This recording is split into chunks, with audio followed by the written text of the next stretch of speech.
Hello, everybody, and welcome to The Pop. This is the first installment of the show that's going to bring us on a journey of this 2014 Mid-Florida Pop Warner season. My name is Brett Dunn. I'm here with my co-host, Jim McCrary. Jim, tell us how excited you are about this format and what we're going to do here in this 2014 Pop Warner season. Well, I can't wait for the season to start. It's the best 6 months of the year.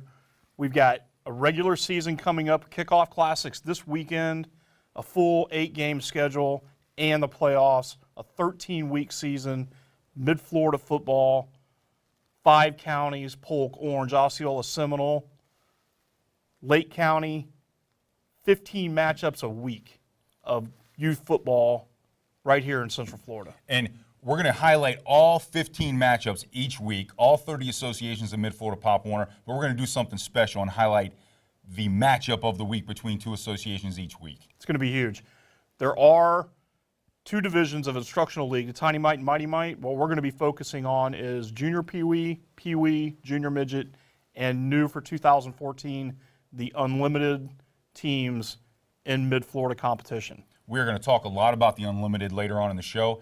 It's a new thing for this season. We're really pumped up about it.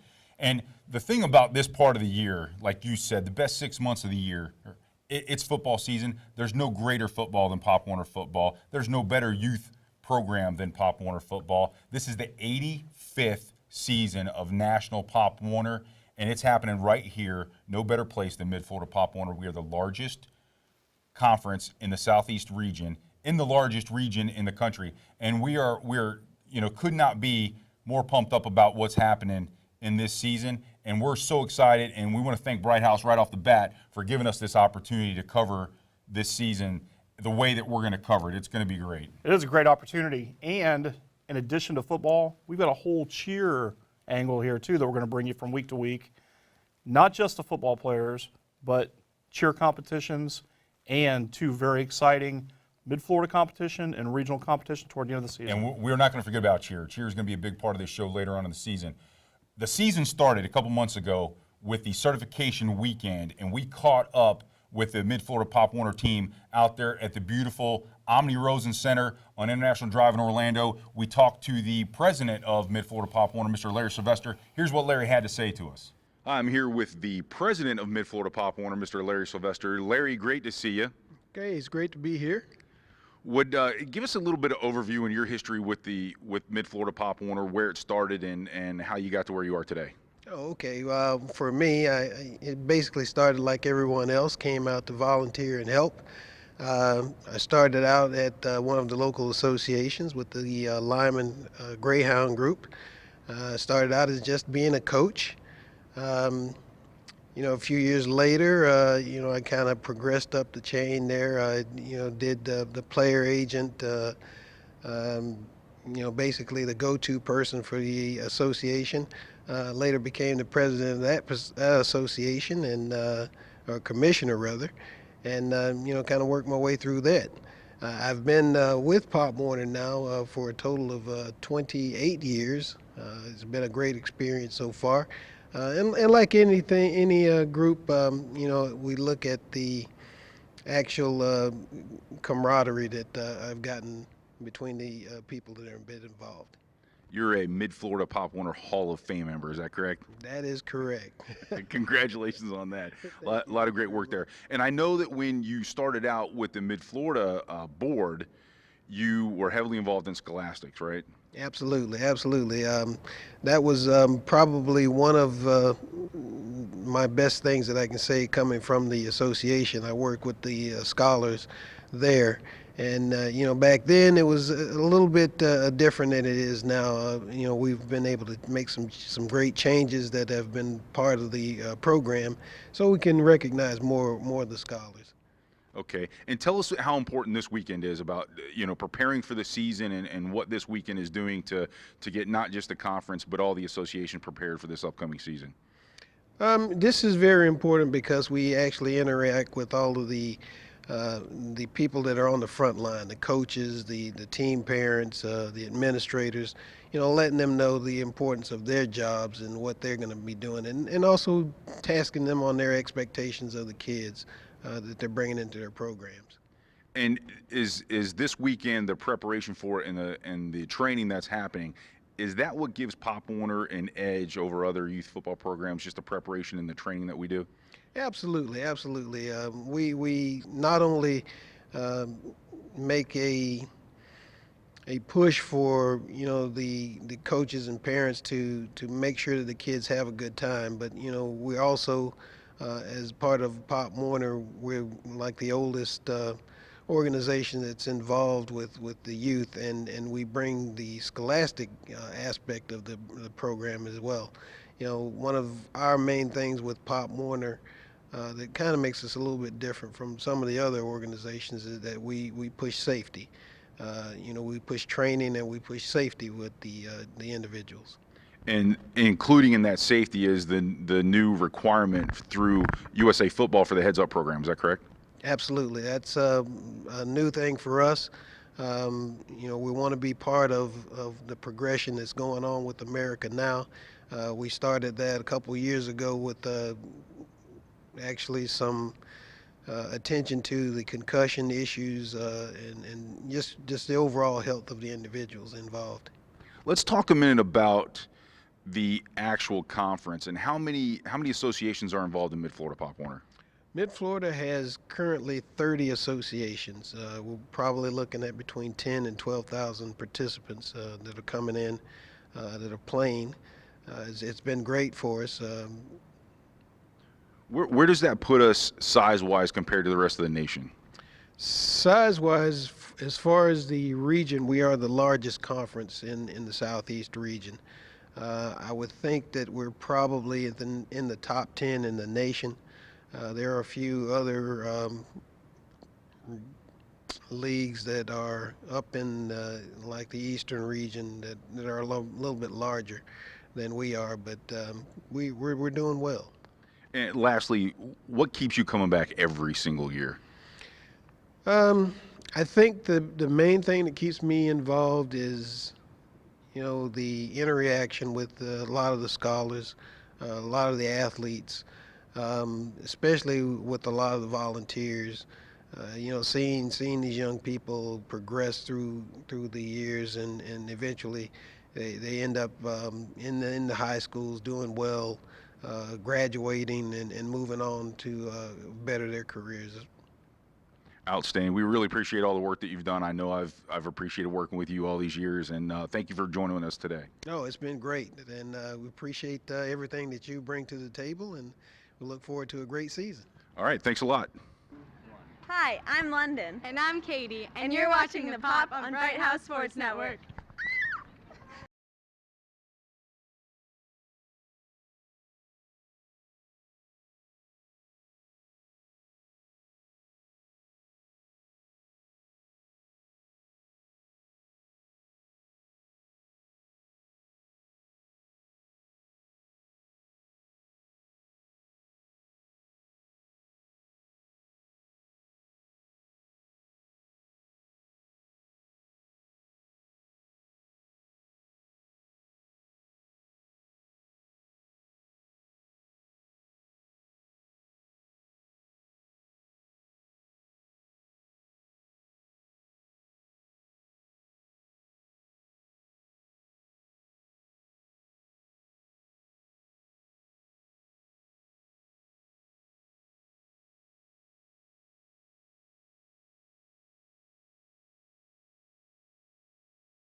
Welcome back, everybody, to the Pop. We're talking Mid-Florida Pop Warner football. Me and my co-host, Jim McCrary, talking about this coming season and what it takes to be a Pop Warner coach. You would not believe the amount of volunteers it takes to run a team, an association, in this entire Mid-Florida juggernaut. It is a juggernaut. It's huge. It absolutely is. And you know, it is a process. You don't just wake up one day and say, hey, I want to coach Pop Warner football. There's a process. You have to go through some certifications. You've got to take classes. You've got to get educated. You've got to talk about things like concussions. You got to talk about risk management things. There are plenty of things that you have to know as a coach. Hydration. And all of that comes together at the certification weekend, which happened a couple months ago. We caught up with a couple of the Mid-Florida Pop Warner representatives out there, notably Tammy King, the football coordinator, and one of the instructors, Coach Rodney Brown from the Pine Hills organization.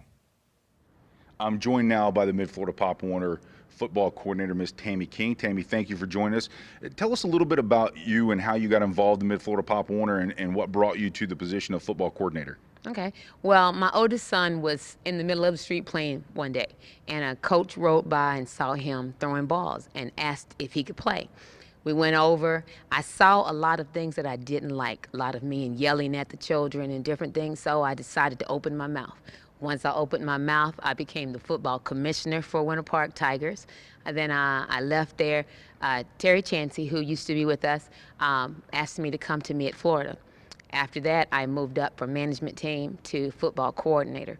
Now I supervise all the football coaches in all 30 of our associations. Outstanding. And tell us how important this weekend is in preparation for the season and what the training entails and how you become a football coach. How does that happen? Okay. Basically, you've got to have a passion for children. For us, this weekend means everything because we teach them how to talk to children, how to coach. We teach them how to read plays, different things like that. But they have to take a 4-hour course with us here. Then they also take a USA program online that takes about 3 hours to do, that gets them certified for that. Let's talk about the actual course, though, itself, developed by Southeast Region through Mid-Florida Pop Warner, and involves, what are the topics? What are the unit topics? Our unit, we start off, our first unit teaches the overview of Pop Warner, where it started, how it came about. Our second unit teaches risk management, teaches the do's and don'ts, common sense things. Our third and fourth unit talks about the code of conduct. Pop Warner has major standards that you have to meet. There's no smoking, no drinking, no tobacco, no cursing. There's a consequence for anything that you do that's not good for the children. And every single coach that coaches or that's listed on a roster has to go through that program? They have to. They have to do that program that we do, and they also have to go online and take the USA certification. That's outstanding. How do you feel about this upcoming season? Or you think we're going to have a good season? And are there any new developments on the football side? Well, we're concerned about concussions, of course. We're trying to teach our coaches to look out for concussions. In Florida, of course, heat stroke. But I'm excited about the season. I think that Mid-Florida is probably the best association conference around. We've got the best out there. So I'm excited. I'm not looking for any problems, just to play football. Outstanding. Thank you for joining us. I really appreciate it. Thank you for having me. All right, I'm here with Coach Rodney Brown. Rodney, what association are you with?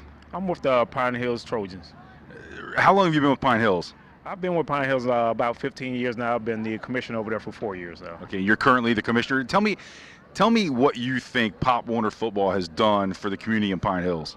I think it has brought the community together as far as bringing the kids together as far as the cheering and the football. The parents come out and support them on Saturdays. They come out to the practices and everything, and it brings them together. So I think as a community, it helps them get involved in the community because we go out and we do solicitations as far as the fundraisers and everything in the community. We try to get the community involved back in helping the kids and helping the parents and everything. So.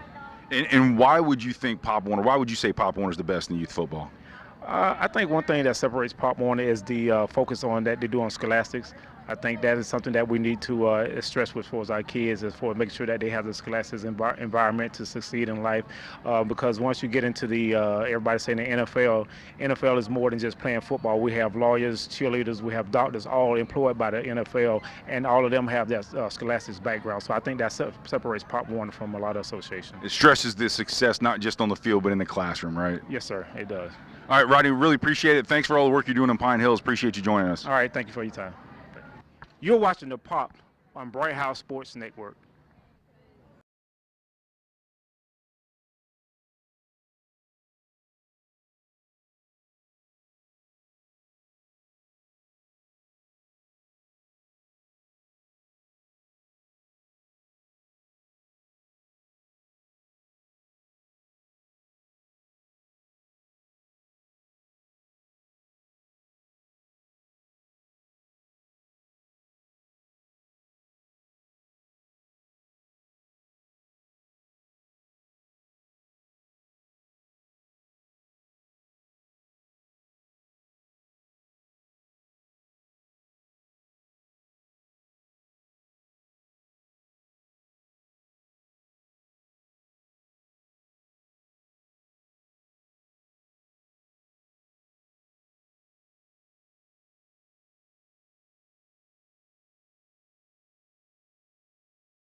Welcome back, everybody.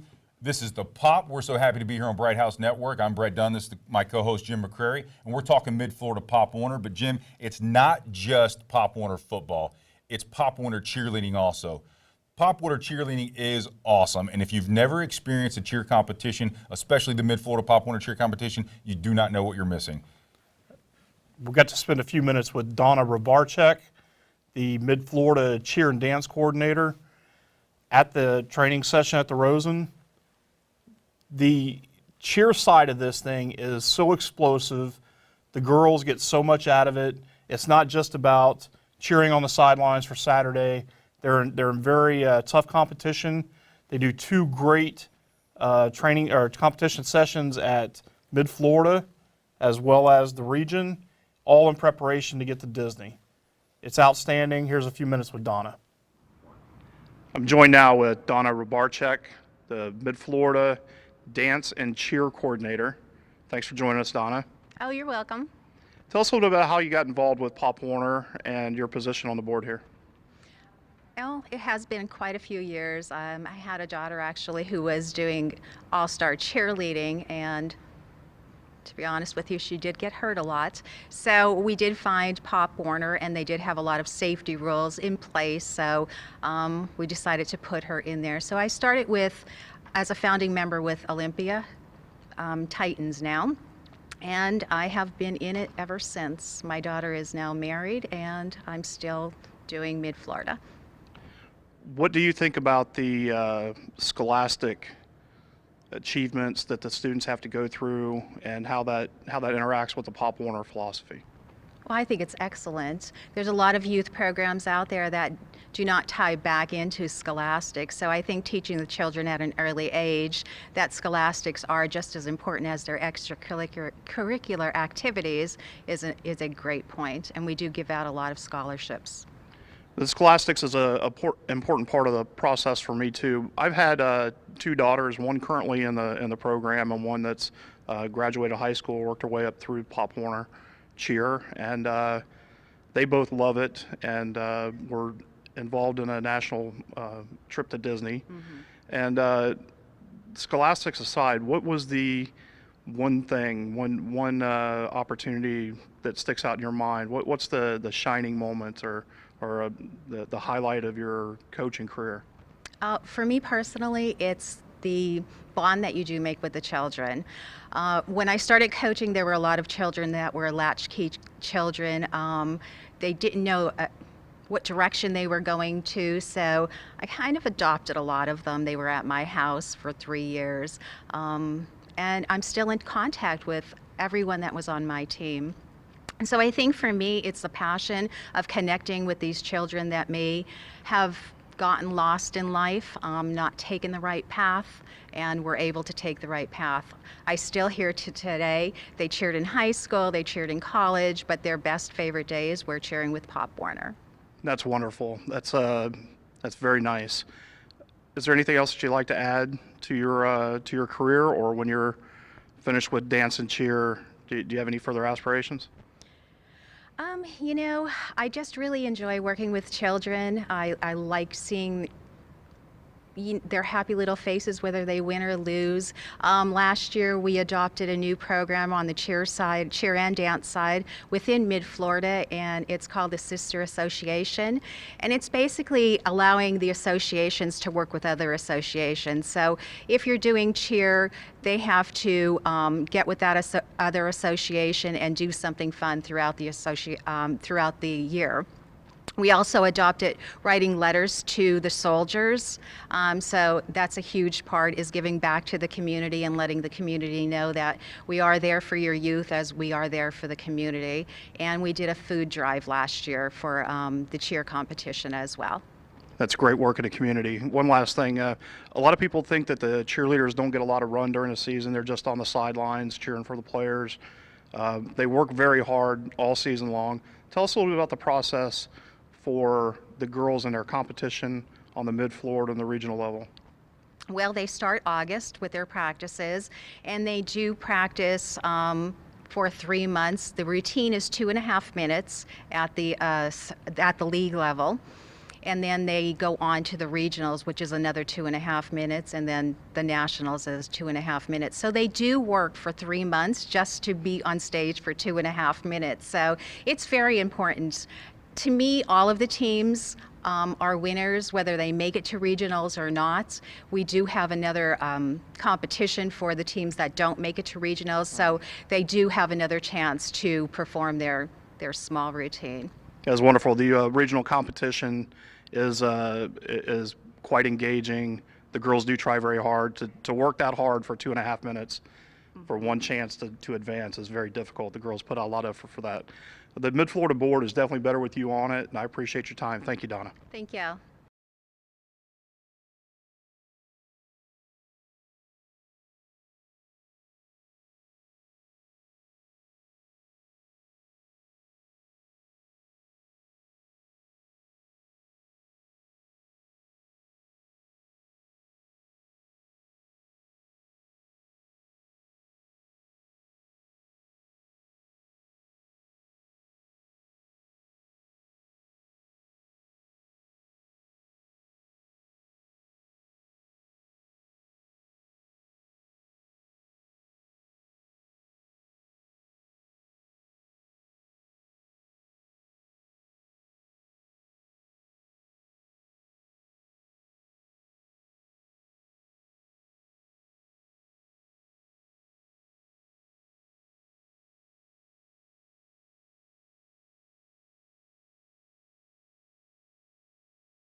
Welcome back, everybody, to the Pop. We're talking Mid-Florida Pop Warner football, and we're talking about specifically the certification weekend. The season kind of kicks off about 2 months before the season starts, and we bring everybody together, Jim, for certification. Coaches get certified. There's an extensive training program for new and veteran coaches. Everybody goes through it, so everybody's on the same page. Everybody's got the same education. Everybody's equally prepared for the season. One process, and that's one of the things that is elemental throughout Pop Warner. Everybody in every association across the country, every conference, every region, everybody's doing the same training, getting the same information, and it's really pertinent to what fuels the entire program. Jim caught up with brand new coach Benji Schroyer for the Pop Warner program and veteran coach and commissioner for the Winter Park Tigers, Ken Hodges. Here's what they had to say. I'm joined now by Ben Schroyer, one of the coaches down with the St. Cloud Bulldogs. How you doing today, Ben? I'm doing great, thank you. How'd you get involved with Pop Warner? Well, my son's playing, and it drew me into it. What level are you playing on? I'll be coaching with the junior Pee Wee. Beautiful. Is this your first time as a coach? This is my first time as a coach. What do you think about the Pop Warner system and how they go about attracting coaches and getting certified? I think it's a really great program. I like the structure and the organization. I also like the focus on the scholastic part of it and the safety aspects and the fact that they just want the kids to have fun. Beautiful. What area are you coaching? What positions? I've been asked to look at helping with the defense. Very good, very good. How's the season look so far on paper? On paper, it looks great. Looks like a lot of fun. Outstanding. Thank you, Ben, for joining us today, and have a good season. Thank you, sir. Good afternoon. I'm here with Ken Hodges, the commissioner of the Winter Park Pop Warner Association. Ken, how are you today? I'm doing fine. How you doing? Beautiful. It's a little warm down here, but we're getting through it. You've been a stalwart at the long as I can remember coaching in Pop Warner. You've been up there in Winter Park. How long have you been involved with that association? It's my 21st year this year in Winter Park. 21 years. And how long have you been a commissioner there? This will be my 10th year. Now, I know you've been there for a long time. I did a game back in 2005 or 2006. We played a matchup game, and you guys were our host up there. You've always been a quality commissioner. You got a great program up there. You've had a couple of kids go through the program too, haven't you? Yes, I have. Had very many kids that went through the program. Very nice, very nice. What does the being the commissioner of that association for such a long time, what does that mean for your community in Winter Park to have that stability, and what are you doing in a community as an association? Well, what it means is that the kids, the families know that we're a stable organization, that many of the kids now that are having kids came through the program, and they come back, they know our program is still the same. It does a lot for the community because they know that they can count on us. We do a lot of community involvement. We recently, about 3 years ago, helped renovate a community park by Winter Park High School, and we helped another organization, so we renovated a community park and everything. So that's what we've done in Winter Park. Very nice. And it's good to have the you mentioned the kids that played in the association now coming back with their kids. It's great to see that. I haven't been around long enough. The kids that I coached are a year or two out of high school now. But to see kids coming back in of kids that you coach, that's got to be a tremendous high for you. Well, it is. I mean, last year our midgets won Mid-Florida, and two of the coaches that coached on the midget team played for our association. And I've coached with two kids the past couple of years that I personally coached when they were 10 and 11 years old. So it feels good that they want to come back and they say, Coach, I want to coach with you. Yeah. That's really nice. You had a great midget team last year. What do you think about the unlimited opportunity across the board this year in Mid-Florida? How does that line up for your organization? Well, I think it gives the kids opportunity. There was always one kid every year or so that couldn't fit into the Pop Warner matrix but wanted to play football, and it gives them an opportunity now to come and play. It gives them under structure and supervision. And also, I think it's a growth that a lot of kids now can say, hey, maybe I don't have to go to high school. I can play one more year because I'm a big enough kid, and I can play Pop Warner for another year instead of, going to ninth grade. Very good. You mentioned a couple of different things about the highlights of your career. What is one moment that sticks out in your mind? What was the real bright spot that you can remember as a coach or as commissioner? Back in 2005, I get a call, and it's a kid that's playing for the Florida Gators. He was on special teams for the Florida Gators, Brian Royal. He gets a call and says, "Coach, I got 2 tickets for you to come see my last game, senior day. And I want you to come up there and watch me play." And that was a joy. I went up there and got to see him on the field, and I coached him when he was 10, 11, 12, 13 years old, and to see him there. For him to call me meant a real lot. Wow, that's a special moment. Well, I appreciate your time, Ken. Thanks for joining us today. Good for it. Good luck and have a good season. Thank you.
Welcome back, everybody, to the Pop. Jim, we're talking Pop Warner football. The season's about to start, and you can just picture it. Every Saturday out there on the football field starting early. I know I was always the first one there, last one to leave. It's a long day. It's worth every second of it. You bring the family out. Everybody gets involved. It's a great event, and it happens 15 different locations in Mid-Florida Pop Warner, and I just can't wait to get out there and get started with it. I know that we caught up with a bunch of coaches and commissioners at the certification weekend, and it was all about family to some people. And I know you talked to Vic Hernandez with the Harmony Longhorns about that very thing. I did get to have a conversation with Vic. He's a longtime coach, and he's the new commissioner out there. I believe this will be his second season. And I tell you, if you have a great opportunity to get to Harmony, if you're on a road game, they have the best barbecue anywhere in Mid-Florida. Trust me, I've had it a few times. Here's a few minutes with Vic. I'm here today with Vic Hernandez. He's the commissioner of the Harmony Longhorns. How are you today, Vic? I'm doing great. How are you? Not too bad. Nice and warm out here in Orlando. Oh yeah, humid. And humid. How'd you get involved in Pop Warner? What brought you to this group? Well, I'm originally from Chicago, and I've been involved in youth sports myself as a player, as a coach, as a referee, and when I moved to St. Cloud, I had to do something. My son was 5 years old, and he was involved. He wanted to do something, you know, and he tried basketball, didn't like it. Baseball, said it was too boring. Sorry, baseball players. And football was what he liked. So that's what got me into it. Very good. And you were a coach for a while, and now you are the commissioner. You've been there a couple of years now. Yes, I've been with Harmony since day one when we branched off from St. Cloud. I've been there since day one. I was coaching. I've been fortunate to be the commissioner now for the second year in a row. and I mean it's been exciting. It's been fun. You're doing a good job down there. What do you think about the Division III? That was a new institution last year. Your team participated in Division III. What do you think about going into the second year of that operation?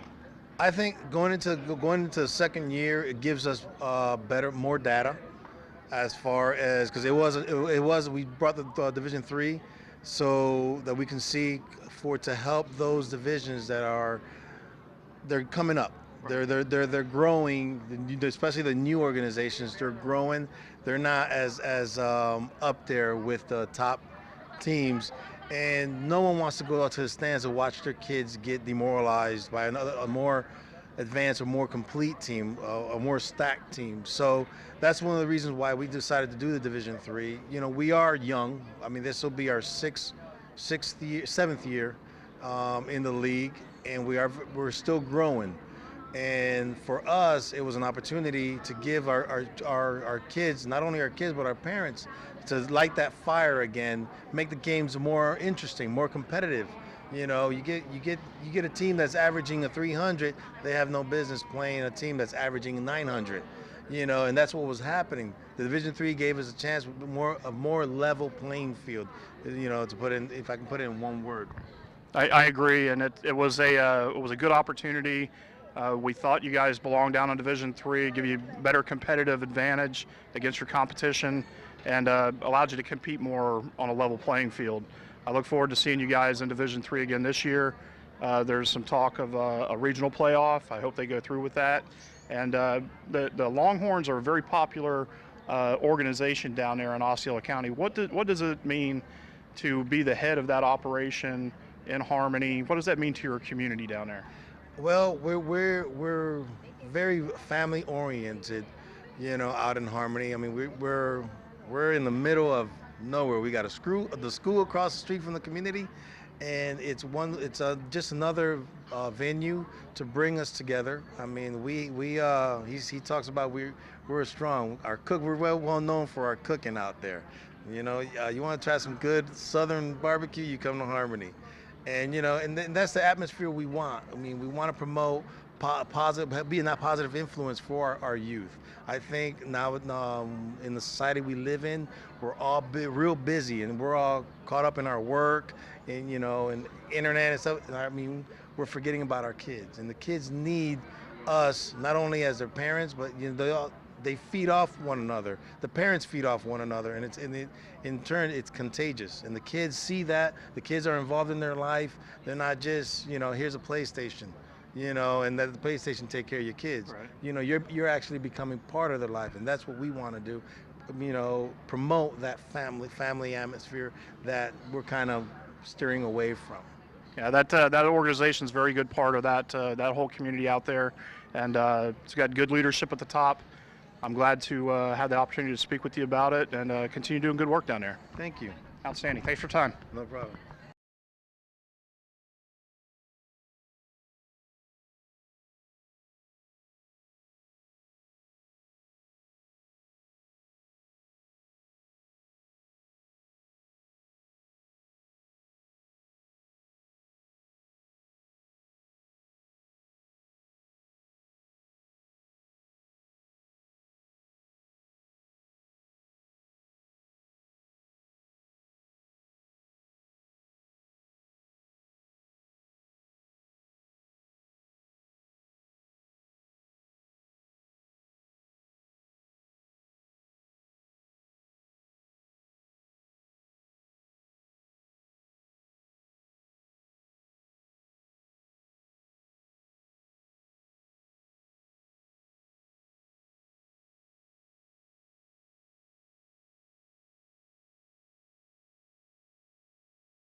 Welcome back, everybody, to The Pop. I'm Brett Dunn, my co-host Jim McCrary. We're talking Mid-Florida Pop Warner football. And Jim, one of the things that people are concerned about, particularly parents, is the safety of the game. That is important to parents. Obviously, you want your kids to be safe. That's why the certification of coaches are so important. They understand the safety, they go through risk management training, and they know the particular things to look for to make sure that this game is safe. Absolutely, and it is paramount for any youth sport, but especially football, to be concerned about safety. If we're taking the proper measures and training the coaches the proper techniques of how to play the game, we can avoid some of these problems. It's being taught, it's being officiated and trained on every level of Pop Warner, and we're really paying attention to that aspect of the game. Yeah, our Pop crew caught up with Coach Meyer from the East Ridge Knights Pop Warner program and head coach of East Ridge High School, Coach Piera, whose 6-year-old son is playing Pop Warner football for the first time. And here's what they had to say about safety. I'm here with Coach Myers. He has 8 children, 4 of them currently playing for the East Ridge Knights, 1 that's already gone through the system, and 2 that are waiting in the wings. With all of the media covering the safety issues, what do you as a parent and as a coach feel that the people out there need to know about the safety of youth football? First of all, Pop Warner in general takes in the weight and age requirements of each kid. So your son's not going to play against a kid who is 50 pounds heavier than them. That was my major concern as a parent. Coach-wise, we try to match each kid up, size-wise during practice. Correct teaching techniques makes a difference in all the world. Teaching a kid not to lead with his helmet, teaching him how to tackle, teaching him how to block correctly. Those are the issues that cause the big C word, the concussion. Is teaching them wrong. It's always a risk, playing football, but making it safer, that's our job. Concerned parent-wise, my wife didn't want my kids to play football at all until she came up and saw how we taught and what we do to take everything we can do to stop things from accidents from happening.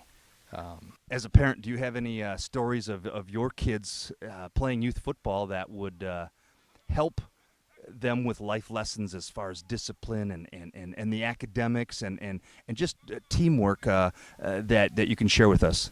Yeah, my oldest son who came through the program has been, has had an issue in school with his grades the past 3 years. Football has been what's kept him going to school. I'm having to do progress reports and knowing that he has to have a certain GPA to be able to play the next season. That's huge. I know Coach Piera up here at the high school is having strict requirements for them to have progress reports each day. So, football, team building is for, keeping each other together as a team. That's what matters. They're teaching them life lessons as far as, how to deal with other people, how to deal with, people maybe they don't like. It's huge. It's not just academically, but as far as just learn how to be an adult. As a parent, what would you say to other parents who are considering putting their kids in football or maybe not putting their kids in football? What would you say to encourage parents to get involved in youth football? Go help your kids. I'm here with Coach Piera, first-year head coach at East Ridge High School, also a parent, a father whose child is starting at the tiny mite level. One of the things I wanted you to bring to the table here was your perspective on the safety issues. As a high school coach and as a father with your child playing, what can you tell us about the safety and the concerns that you may have as a parent and as a coach? Well, I think that's a valid concern. Our number one priority is safety, and when looking through a coach's eyes, you really have to look at it as if you're a parent. And in my case, having a son who's about to start football, my major concerns are obviously head injuries and just how they're going to grow and how they're going to develop after those injuries, because they really, they're going to get banged up, they're going to make contact. But I think the main thing that has changed from the past is how kids train now, and the technology that we have, and the research that's been done. So anything from the tackling that's being taught now to the equipment that's being used, it's actually a very safe sport. And on the high school level, I know some of the things that we really stress are just preparation, and that's nutrition, that's weight training, all those things. And all those things put together help prevent injuries. So that's a big key for us. There's several positive things that can come from a child starting in Pop Warner, from discipline to teamwork. Can you comment on all the positive things that football would bring to a young child? So if there's any parents out there that are contemplating whether or not to put their kids in football, could you tell us what are all the positive things that would come out of a kid playing in a Pop Warner youth football league? Absolutely. The one thing that always came to mind before I was a father, parents would always tell me, he doesn't listen to me, but the second you tell him, then he goes and does it. And I told him the same thing. And now I'm going through that, where I could tell him all day, don't do this, don't do that, don't put that on that way, and it doesn't matter. But the second his coach tells him, then he listens to it and he does it. And some of the other positives that go along with that, with the discipline that you mentioned, it's just knowing when to speak, how to address adults, how to look people in the eye. Just everyday things that kids are going to need in the real world, that they're going to use in school. What is appropriate to say to an adult, how to respect other people. You have to do all that on the football field. So your child is 6 years old. What are you hoping he'll get out of his first year of football? No, I really hope that he gets that team concept, because being an only child and being that young, he really doesn't have a concept of that. Being in a classroom with school, everybody's in their own desk. Here, you're locked up with the guy beside you. You're having to protect the person next to you. They're having to protect you. So I'm hoping he really gets that team concept when he's out here and how to help other people. With you as a first-year coach at Eastridge High School, it's great to see you out here for practice, having your kid involved in the Pop Warner program. How do you see the Pop Warner programs as feeders for the high school programs? What role does the Pop Warner program play for each high school? Anytime you have a Pop Warner program around, they're seeing what you're doing with your program. One of the first things that I did when I got to Eastridge, Eastridge had never had Pop Warner practicing on their fields. Within the first 2 weeks of me getting the job, I wanted to establish that. 1 with the Pop Warner team and 2 with the school. So we had that. Now we've got about 200 kids out on our fields practicing. That's important to me because now the community feels like Eastridge is home. Developing.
Welcome back, everybody, to the Pop. We're talking Pop Warner football here, and Jim and I were discussing this year's 2014 season, all the exciting things that are going to be taking place. And we're proud to have with us today our special guest, the Vice President of Mid-Florida Pop Warner, Mr. Gary Matrano. Gary, thanks for joining us today. Thanks for having me. It's glad to have you in the studio here. We've known each other for a long time. We've done a lot of work together in Mid-Florida Pop Warner. But tell some of the viewers at home where you started and a little bit of history about you and your time with Mid-Florida Pop Warner. I actually started in 1990 with the South Orange Athletic Association, which plays out of Cypress Creek High School. I was down there for about, 4, 5, 6 years, and then got dragged up into the Mid-Florida Conference executive level, I guess you could say.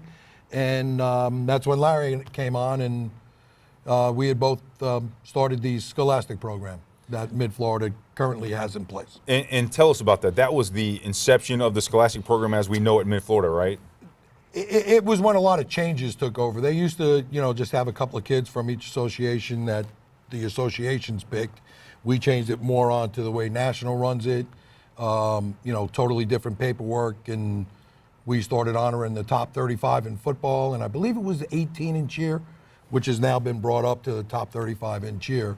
Going with the 5th, 6th, 7th, and 8th grade and above.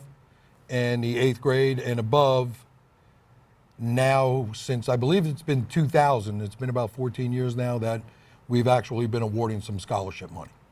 Biggest scholarship program in the Southeast region? I would say so.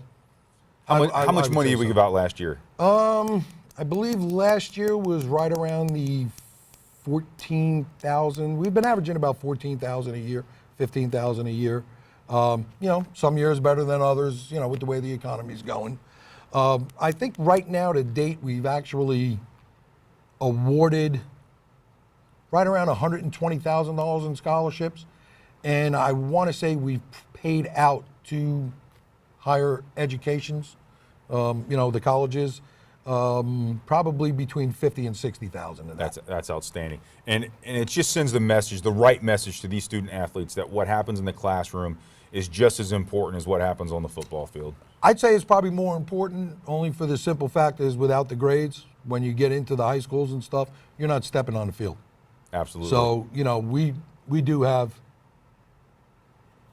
our ways around it and all, but there's no way around it.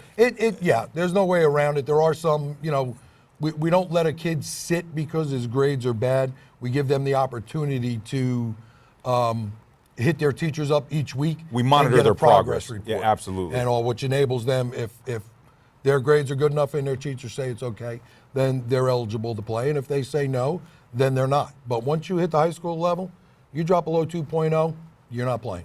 Yeah, and I love that part of it, the fact that we give them an opportunity to be a Scholastic waiver and get the monitor, give us a chance to monitor their progress as they go, because football is a motivator, to get those kids to start thinking about their grades. Oh, definitely. It's a perfect thing. Definitely. Let's talk about the football program, though. A lot of changes the last couple years, even going back to the inception of the Tiny Mite program, which Mid-Florida was the forefront for that. But last year we started Division III football, and bringing that third division for us, being that we're so big, 30 associations of Mid-Florida Pop Warner, the third division was important. I think it's worked out well. Walk us through a little bit about that decision making and how that came about. Was that before or after they wanted to lynch me for even bringing up Division III? Well, we got the Division III program in. We had gotten a letter from National that they were starting to look into it and all. We saw some programs out there that were struggling, lower numbers, walking off the football field with their heads down. They weren't competitive enough.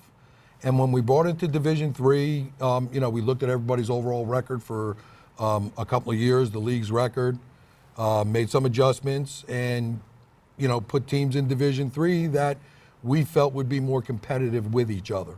And if last year was any example of it, I think we did the right thing when we came up with that. We were hoping and praying that, all the commissioners from the leagues wouldn't have so much heartburn. And I think when the end of the year rolled around and now you're holding that Mid-Florida championship and you've got the opportunity to go on to a Southeast region championship, that they were very happy with what happened last year. Yeah, absolutely. And they were probably a little skeptical about it at first. They were very skeptical at first. But I think that everybody I've talked to was very happy with the way that it turned out. It gave those kids that would not have had an opportunity to prolong their season and participate in the playoffs that opportunity. And, we crowned a couple of, actually 3 Southeast region champions out of our Division III. Yes, we did.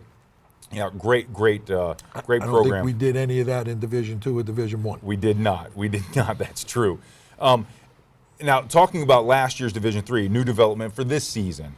This is how progressive Mid-Florida Pop Warner is. We're changing things, improving things every year. This year, the implementation of the unlimited division, something we've never had before, where it goes conference-wide, unlimited division football. Tell me a little bit about that process. Well, last year we had some associations struggling with some of their numbers.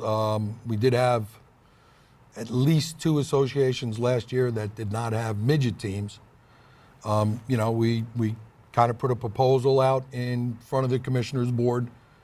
We did it for 3 straight months. You have to do it. Told everybody to go back, discuss with their boards, what we were looking to maybe try and change. And the league came back, and then I believe it was December's meeting, turned around and voted to do away with the midget division and go to the unlimited. And I was at that meeting. I remember a couple of the comments from some of the commissioners. A lot of people were really excited about giving kids that didn't normally have that opportunity, the opportunity to play football before they go to high school. Yeah, we've had a lot of kids that we've turned away throughout the years that have had to go to another program that's not as structured as Pop Warner and all. And some of them just went on from there to try and play high school ball. And we didn't do the kids any justice by them stepping on the field at 9th grade and never playing a down of football before, unless they were playing, touch football with their buddies, but never having contact at all. And now they've got that opportunity before they step on the high school field. Yeah, I couldn't be more excited to see what that brand of Pop Warner football is going to look like this season on the field with the unlimited division, no restrictions on the weights. And I'm sure some of the smaller running back athletes are going to be pretty happy about having those big horses in front of them this season. Yeah, I don't know. Like I said, when I was in high school, if I missed a block when I was playing a lineman, boy, that running back was all over me. So it's going to be a little bit of a difference this year when it comes to that. And we'll just have to wait and see how it goes. We're so excited about it. Gary, thank you for joining us. This has been great having you here, and we are looking forward to talking to you later on in the season. I appreciate that. Does it for us for the first installment of the Pop right here on Bright House Network. We want to thank Bright House for letting us do this and highlighting the Pop Warner season this season for Mid-Florida Pop Warner. Check us out next week. We're going to be talking about the Kickoff Classic that's happening this coming Saturday. Come back with us next week right here on the Pop. Hello, everybody, and welcome to the Pop. This is the first installment of the show that's going to bring us on a journey of this 2014 Mid-Florida Pop Warner season. My name is Brett Dunn. I'm here with my co-host Jim McCrary. Jim, tell us how excited you are about this format and what we're going to do here in this 2014 Pop Warner season. Well, I can't wait for the season to start. It's the best 6 months of the year. We've got a regular season coming up, Kickoff Classics this weekend, a full 8-game schedule, and the playoffs, a 13-week season, Mid-Florida football, 5 counties, Polk, Orange, Osceola, Seminole, Lake County, 15 matchups a week of youth football right here in Central Florida. And we're going to highlight all 15 matchups each week, all 30 associations of Mid-Florida Pop Warner, but we're going to do something special and highlight the matchup of the week between 2 associations each week. It's going to be huge. There are 2 divisions of instructional league, the Tiny Mite and Mighty Mite. What we're going to be focusing on is junior Pee-wee, Pee-wee, junior midget, and new for 2014, the unlimited teams in Mid-Florida competition. We're going to talk a lot about the unlimited later on in the show. It's a new thing for this season. We're really pumped up about it. And the thing about this part of the year, like you said, the best 6 months of the year, it's football season. There's no greater football than Pop Warner football. There's no better youth program than Pop Warner football. This is the 85th season of National Pop Warner, and it's happening right here. No better place than Mid-Florida Pop Warner. We are the largest conference in the Southeast region, in the largest region in the country, and we're could not be more pumped up about what's happening in this season. And we're so excited, and we want to thank Bright House right off the bat for giving us this opportunity to cover this season the way that we're going to cover it. It's going to be great. It is a great opportunity, and in addition to football, we've got a whole cheer angle here too that we're going to bring you from week to week. Not just the football players, but cheer competitions and 2 very exciting Mid-Florida competition and regional competition toward the end of the season. And we're not going to forget about cheer. Cheer is going to be a big part of this show later on in the season. The season started a couple months ago with the certification weekend, and we caught up with the Mid-Florida Pop Warner team out there at the beautiful Omni Rosen Center on International Drive in Orlando. We talked to the president of Mid-Florida Pop Warner, Mr. Larry Sylvester. Here's what Larry had to say to us.